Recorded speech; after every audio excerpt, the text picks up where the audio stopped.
Kanina nagluluto lang tayo ng pork steak. Siyempre, napagod si paring Ichan. Tignan niya, nagmamasid oh.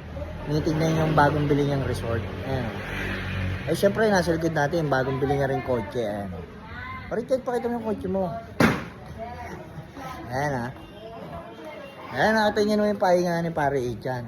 Eh, napapagod na raw siya muna dyan sa Bausa. May pagkwentuhan. Kaya pumunta muna kami dito sa resort. Pascual Private Pool. Ito. Rico. Ayan, nakita yung swimming pool ni pare Ichan. Ate yan, ganda na nabili pare Ichan ng resort. Talagang marerelax ka. Nare-relax ka ba, pre? Sobra.